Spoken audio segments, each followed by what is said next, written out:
1891 2:58. Broadcast. Should I tell my daughter my name is cursed? Good evening. Tonight, the Society of Virtuous Pagans takes on a very difficult topic. Should we, as the descendants of sinful men, be held accountable for their actions? We explore that question together in tonight's broadcast. My adopted daughter doesn't know that she is my biological daughter. I changed her name to protect her from something terrible. By Faceless Sphinx. Entry 1. Okay, complex, probably overdramatic story, but I need some advice, so buckle in. This is a weird one. You can call me Isaac. Growing up, I never knew my mother. She died when I was less than a year old in a freak car accident. For most of the time I knew him, though I want to emphasize he was never cruel, my father was distant at best. I never felt as if he didn't love me, but I did feel as if he deliberately kept me at a distance. He could be downright cold, not cruel and not angry, but cold. Dad worked on an oil rig for long stretches of the year. He was a deep-sea welder, exceptionally good pay and an exceptionally dangerous job. I never wanted for anything, but most of my childhood was spent in the care of relatives. In particular, my Aunt Millie, maternal aunt, who was about as close to a mother as I ever had. I did write my father regularly. He was a sort of myth-adjacent hero for me, and he wrote back to me very infrequently. His letters did come every other week, but they were almost always addressed to Aunt Millie, and the comments directed to me were sidebars like, "Tell Isaac I'm very proud of him for winning the science fair," or "Tell Isaac that I'm sorry I missed his 9th birthday, but I sent along some money and he asked my permission to buy whatever he likes." That sort of thing. When I was 17 years old and preparing to enter my senior year of high school, my father suffered a near-fatal accident. Deep-sea welders have to go through a series of very dangerous pressurization and depressurization routines, and those require stays below water in special pressurized compartments for long periods of time. His little undersea apartment, as he called it, was suddenly knocked off its moorings by an undersea quake. It barely held on, damned near miraculously, by the attached power and oxygen couplings. This almost never happens, by the way. They aren't load-bearing. The jolt caused my father's legs to be broken in multiple places. These, along with the problems of being brought to the surface earlier than he was prepared for, meant that for the next year and a half he was in a wheelchair. He couldn't be accommodated well on the oil rig, though he tried to take up a desk job for time aboard, and he was eventually rotated home. So, on the eve of my senior year, I was exposed to my father for the longest I'd ever been at that stage in my life. I think that the accident made my father conscious of his mortality. Over time, he made efforts to be a better father, to show more emotion, to be humorous. The first time that he laughed at one of my jokes, it felt amazing. The first time he told me he loved me in person, not in the text of a letter, I nearly broke down crying. The relationship might have been rocky given that stage in my development, but Dad made a significant effort, and I will always be grateful for that. One subject, however, was constantly avoided, and that was my mother. When I was accepted to my dream college, later than I expected, but still a turn I'd never seen coming, my father took me out to dinner, despite his mobility difficulties, and asked me, "If you had one wish I could feasibly grant, what would it be?" "Anything?" I asked. "Well, within reason," he said. "A brand new computer, maybe a trip somewhere interesting, a new dog. Car might be possible too, if that's what you want, though I'm guessing the freshman situation with cars might be." I interrupted him. "I want to know about Mom." His mouth closed and his eyes considered me. "Pardon?" "You heard me, Dad," I smiled. "Come on, you don't have to, but That's my wish. If it's feasible, I want to know about Mom. Can I think about it? Of course, I said. And I waited for weeks. It was near time for me to leave for college that he sat me down and looked at me thoughtfully. All right, Isaac, I haven't been the best father to you. I've always known that. But something in that near-death experience felt like a nudge from God. I want to make it up to you, and you deserve to know about your mother. But Isaac, this was brutally hard for me. I won't lie. Would you please consider asking me for something else? I've got a little bit of money put away, you know. We could go to Hawaii when you come back for the summer. I know you like vintage cars. There's a 40 Ford Business Coupe online, and I know the set... I interrupted. Dad, those are things. Cool things, and of course I'd be a fool to say I'd object to either, but I'm nearly 18 years old now. I know nothing about my mother. Please. He nodded. Yeah, that's an adult decision, and you have a right to so much. At any rate, it's probably well past time to tell you about... He stopped. All right, let me tell you about your mother. So he told me. I'm not going to repeat every detail because this post is already going to be epically long as it is, but a brief summary is appropriate. My mother's name was Myrna. She was born in Greece, and he met her when he was working on a North Atlantic oil rig. He was an undersea welder, she was a mechanic. He thought she was the most beautiful woman he'd ever seen, despite the grease and grime that came with her job. She was a redhead, something I never knew, and something I wouldn't have expected from an average Greek woman. She was Greek Catholic. No, not Orthodox, that's a different rite. She had a terrible singing voice but could play the violin, and often did so in her off time. She was, he said, something of a fan of Sherlock Holmes, and he always teased her that that's why she played violin. Though she'd said she'd played violin for years as a child before discovering those books. The important bits, details that were burned into my memory, were twofold. First, when they'd married, Dad had asked her not to take his surname. He wanted her to keep her own name and even volunteered to take her surname. But my mother, while very liberal otherwise, wanted to follow tradition and to take his name.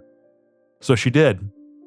What was he going to do? Cancel the wedding because of the one traditional thing she'd really stuck to? The other thing was that my mother did not die in a car accident. I'm sorry to say that she took her own life. It was painless and quick, he assured me of that, but he never told me how. Kind of glad for that. I was 11 months old.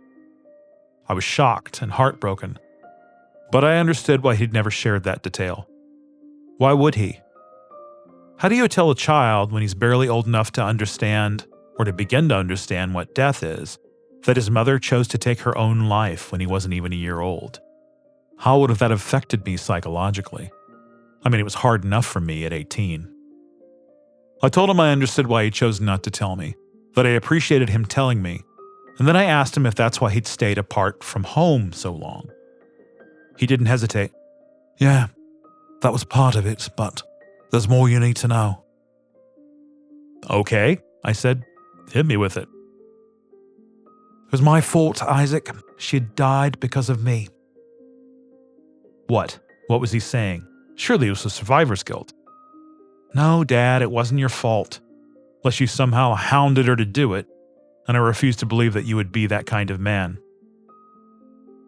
His eyes softened. I didn't, Isaac, no. That much is true. I loved your mother, adored her, would have done literally anything for her, including switch places. But no, Isaac, I was quite literally the reason she did it.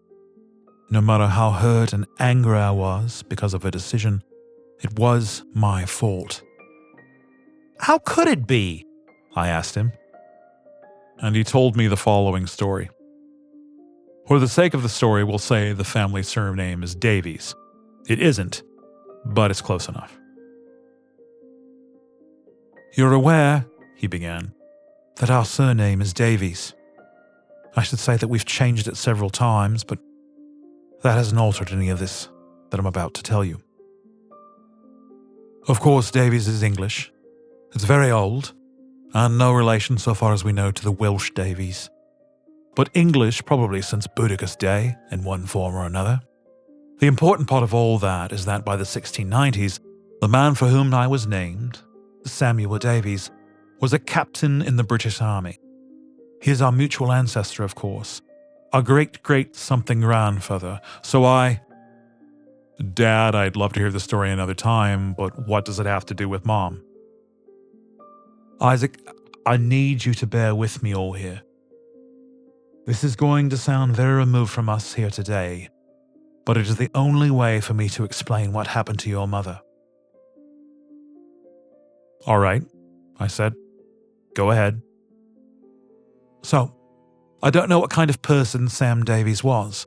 I do know that he was a secret Catholic, and therefore that he held some Jacobite sympathies.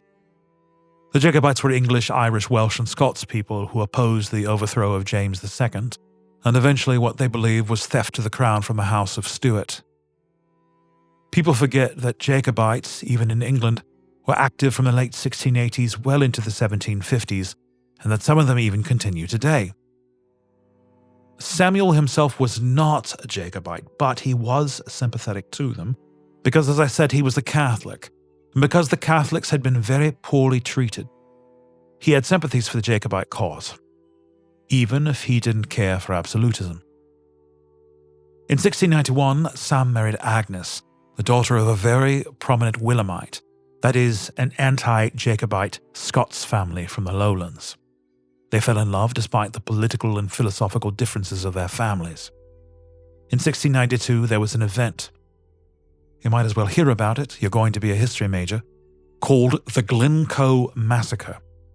A group of English and Scots soldiers, commanded by a captain from the Campbell family, was attempting to enforce a judgment against Clan MacDonald of the Isles, a very influential Highland family that had been slow to accept the pledge of fealty to the newly installed House of Orange under William and Mary.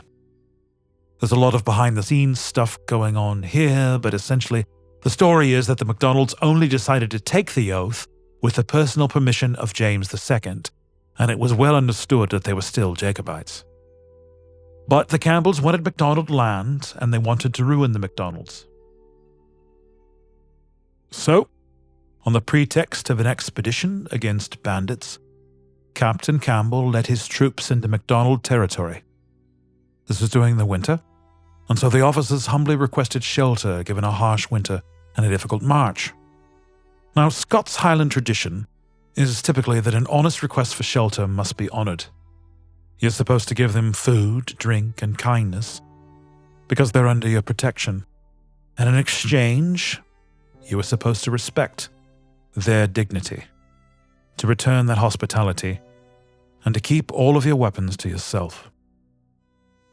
If you were to take violent action against those people who gave you shelter, even if you were ancient enemies, it would be nothing but cold-blooded murder. It would be unthinkable. Entire wars in Scots history have been settled when rival armies were forced into such an arrangement. Now, despite this tradition, the Campbells had no intention of honouring it. After spending some time being hosted, apparently with great kindness by the various MacDonald families, often sleeping in their homes, playing with their children, even helping with household chores, the soldiers were delivered secret orders from Captain Campbell himself. Put to the sword everyone under 70, with no quarter shown. Hundreds were slaughtered in cold blood. Men, women, children, infants.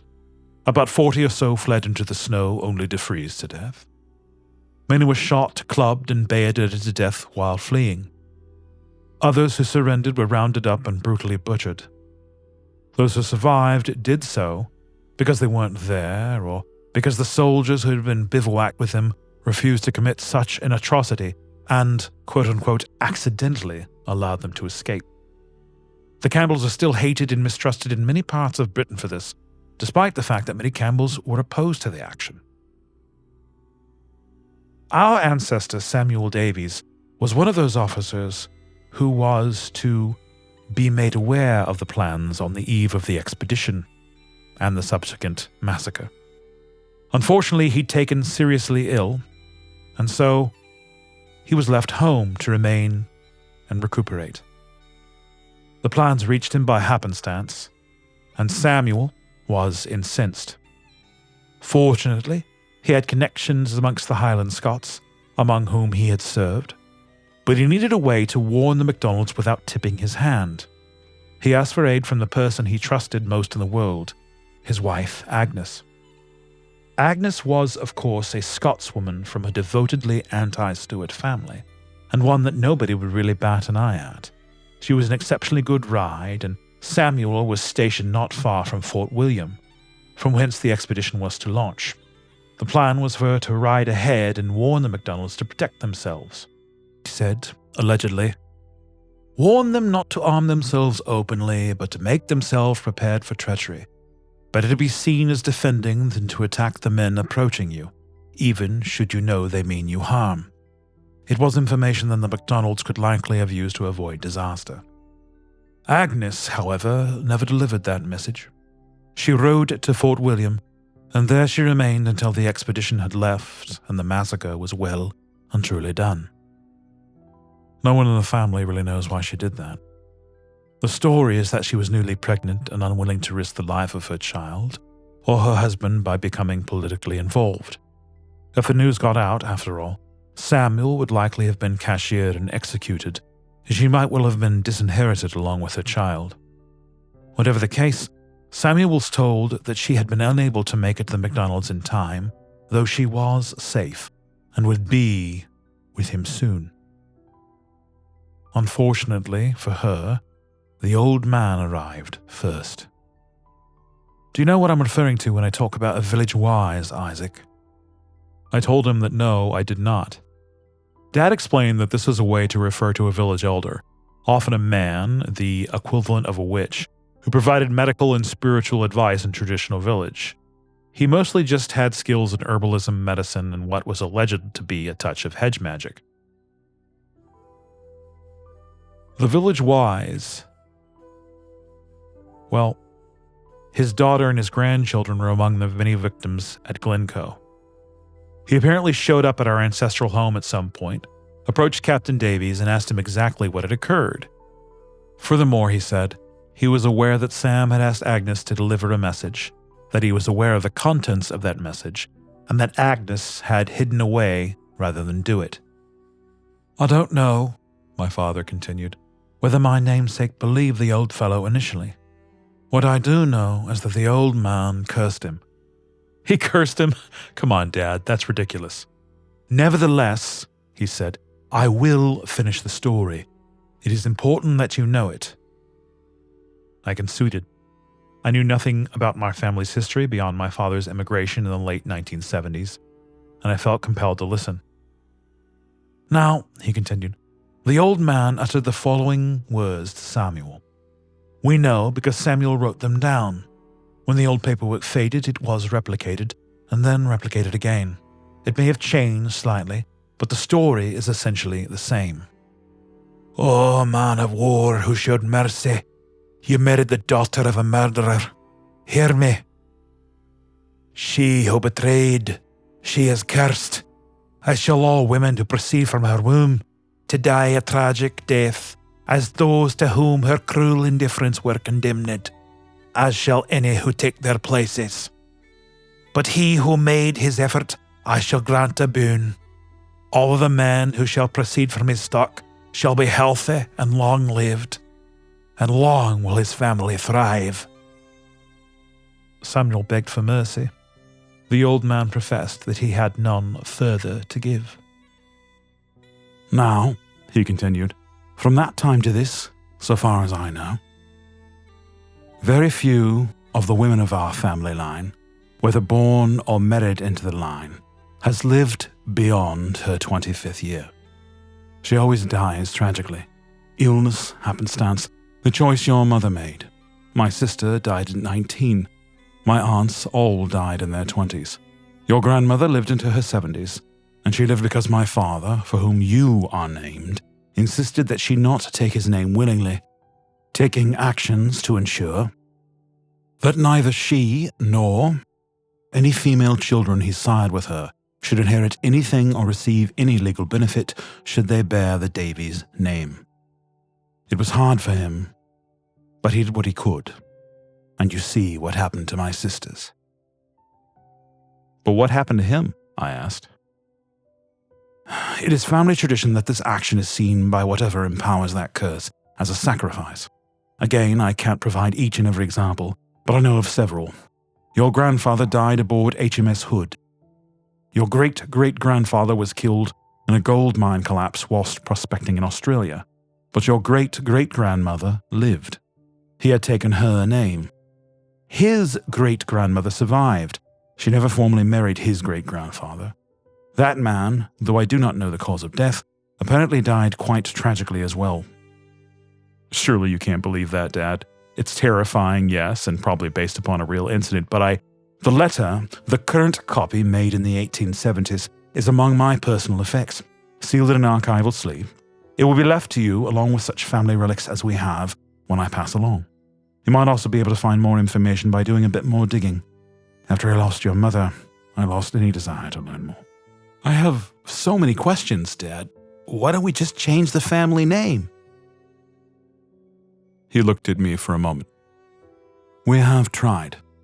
But every time a woman born into this family, or married into this family, deliberately and consciously chooses to take the name of a male of this line, the tragedy repeats itself. We could call ourselves Smith, Mackenzie, McGillicuddy, Schwartz. It would make no difference. The curse does not care." Are you warning me not to get married, Dad? "Frankly, I don't know what I'm warning you about, Isaac. I do know that your mother never so much as manifested a moment of depression, and I knew her very well until she took my name." Not all people who make that choice are so easily predictable, I countered. You know that, Dad. "I certainly do, my boy. But I believe her death to be my fault, and I believe that I will be haunted by that particular belief until I die, no matter how much my logical side tells me that it's all nonsense." My father died of cancer 4 years later, during my senior year of college. The doctor said, post-mortem, that it was shocking he'd passed. That had he followed a moderate treatment routine, he'd have lived on for years, perhaps decades. There were experimental drugs. He accepted them, arguing that the more invasive treatments frightened him. But they did nothing. The meds he'd been prescribed were found hoarded in his cabinet, with instructions that any usable meds be given to charities that made use of unused medications. Dad never took those pills.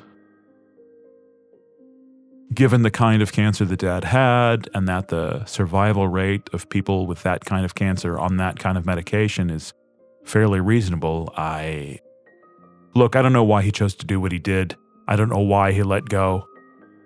But I do know that he was buried with a picture of my mother. After he died, I received my inheritance. A reasonable amount of money, enough to pay off my student loans and go to graduate school if I'd chosen to do so. I did. My field isn't really relevant to this story, though. What's relevant is that the inheritance included family records and information that would allow me to get more. In 2000, I decided to spend a year in Britain, followed by 4 months in Greece, visiting the island where my mom was born. Her family was mostly gone, and I learned very little about them. However, Dad's line is very well documented, and in England, I found extensive records. They were pretty sobering. Whether or not the family curse was a thing, there was a pattern. Of the women I could identify, 85%, 85, died before their 25th birthday. Every single one of them, whether married into the family or born into it, had the Davies surname, or whatever surname the man of the family line had chosen. I could get information about cause of death for about half of those who died. Although any death is tragic, especially so young, none of these causes were simple. Diphtheria, typhus, struck by a horse and cart, fell from a cliff while honeymooning, drowned in a well while playing. One woman, a championship equestrian, fell off of her horse while training for the first Paris Olympics. She had ridden that training course since childhood. She died on her 24th birthday. My great-grandmother, Wilhelmina, calmly placed my great-uncle in her mother's arms and walked into the street to stand in front of a truck in 1914. She was 21 years old, one of the first people in her village to die from being hit by an automobile. There's even a monument to her. Not a particularly great way to be remembered by history. In 2001, I met Mary, the light of my life, a little girl with bright eyes and a tragic family history.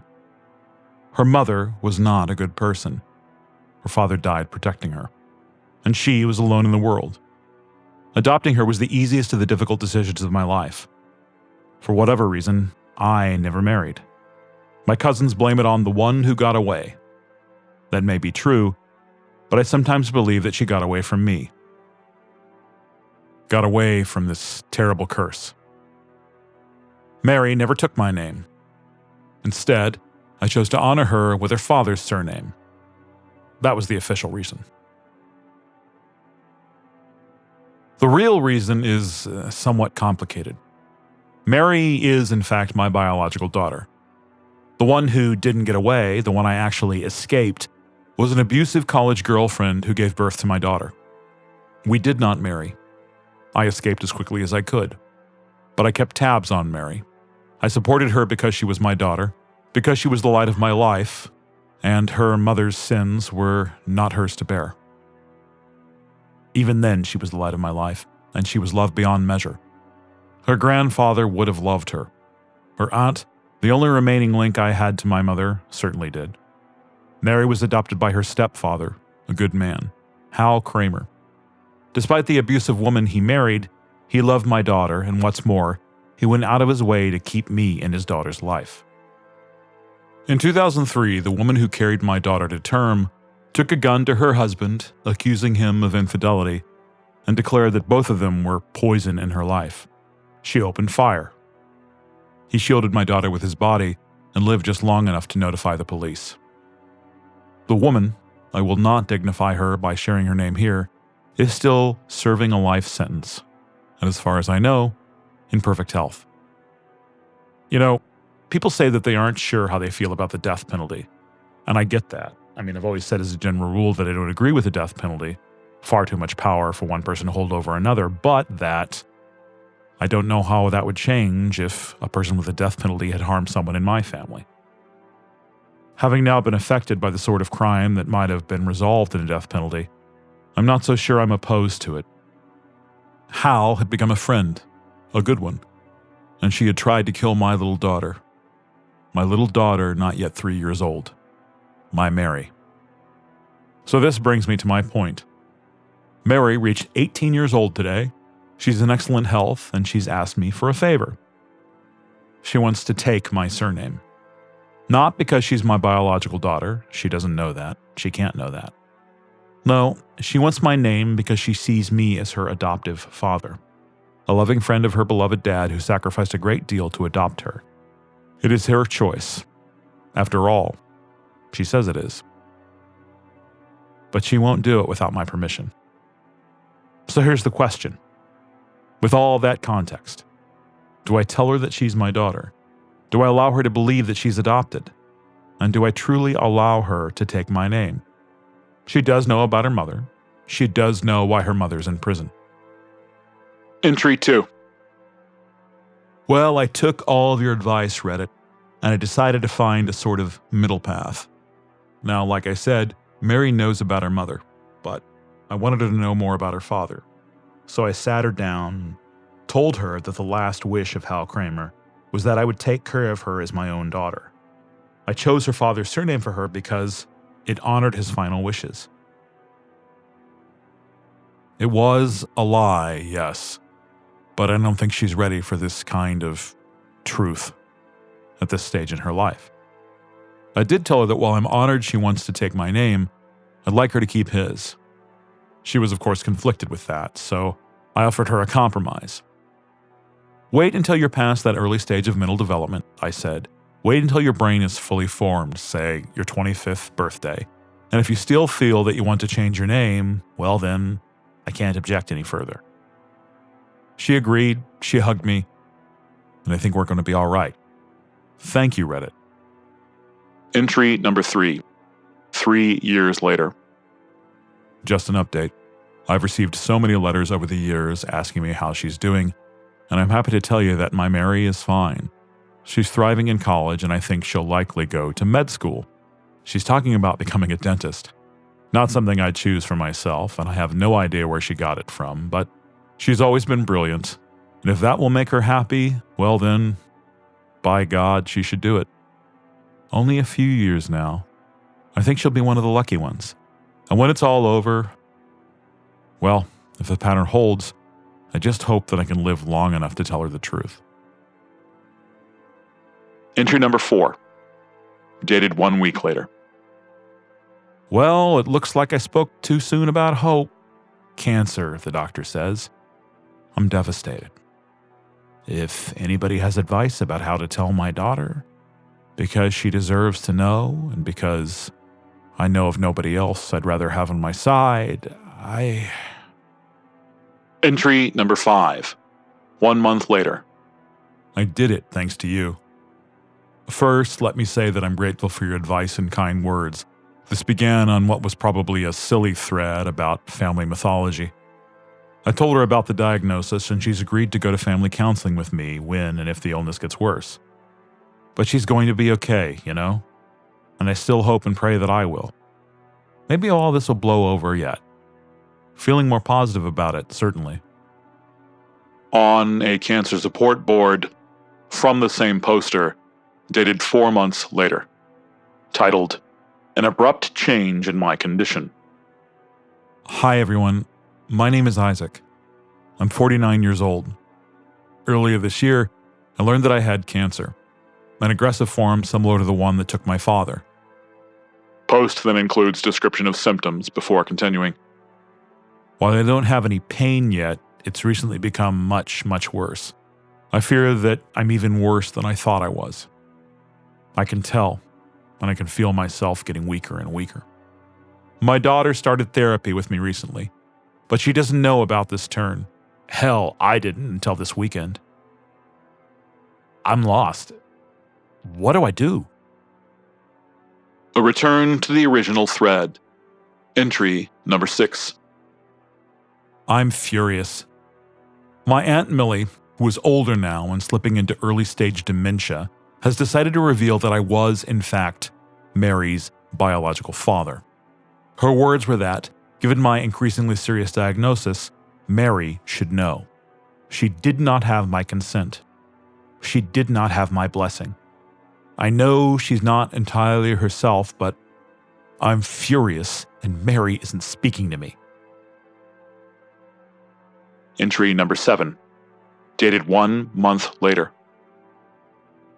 Thank God for my daughter.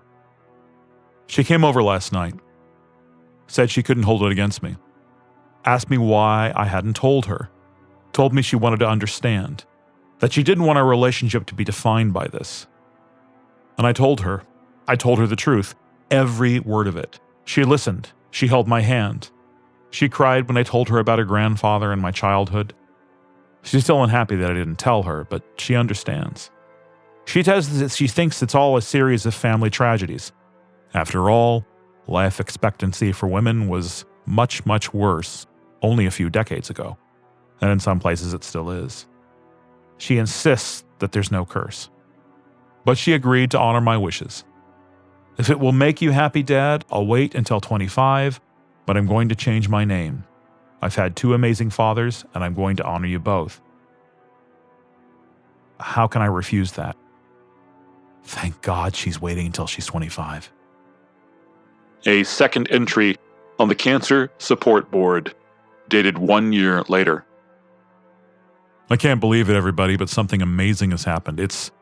I can't really explain it rationally, so it must be a miracle. I won't reject it. I'm actually improving. The doctor has cautiously opined that I may be in remission. I may actually be beating this thing. I can't believe it. I'm not sure what to do or what to put into words, but I can't wait to share the news with my daughter. This is amazing. Original post, entry number 8. Just a brief update. I'm so happy to tell you that my cancer is in full remission and that Mary has been accepted to school to study dentistry. I don't know if this curse is real, but I do know that my health has been, quite frankly, incredible. Not bad for a 50-year-old guy who was staring down death's door. She's 22 now. She's doing great, and I think after all these years, I may have met the one. We met at the treatment center, and I can't wait to see what the future brings. Original board, entry number 9. Final entry, dated 6 months later. Odin, Zeus, Zoroaster, whoever it is who's listening, please let it be a myth. Please. Monday, I received the news that I was cancer-free, officially. You'd think I'd be celebrating it. You'd think I'd shout it from the rooftops. And I was close to it. I was so close to it. On Tuesday, I proposed to my partner, and she said yes. There is no reason that I shouldn't be happy. Today is Friday. And today, my daughter announced to me that she'd secretly gone and done something. A belated gift for my 50th birthday. She held off for nearly a year to do it. I'm cancer-free. I'm engaged. Truly and genuinely in love for the first time in more than 20 years. And Mary has legally changed her surname to Davies. She is 24 years old.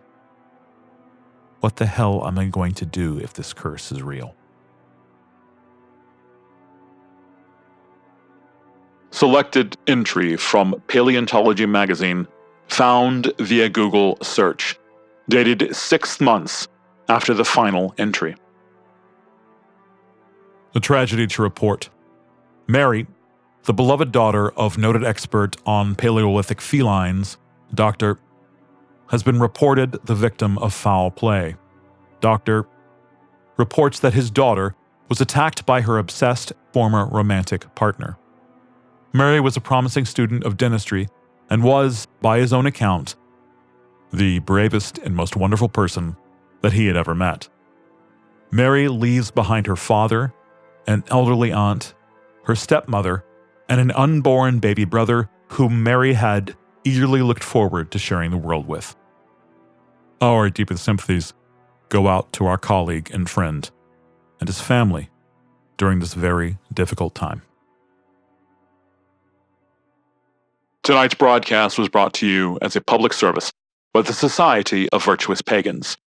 In the interest of the public welfare, the entirety of this broadcast and all associated media have been treated with an Agoya mimetic.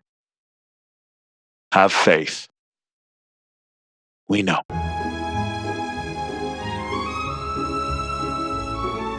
$77, $19, $29, $34. Broadcast ends.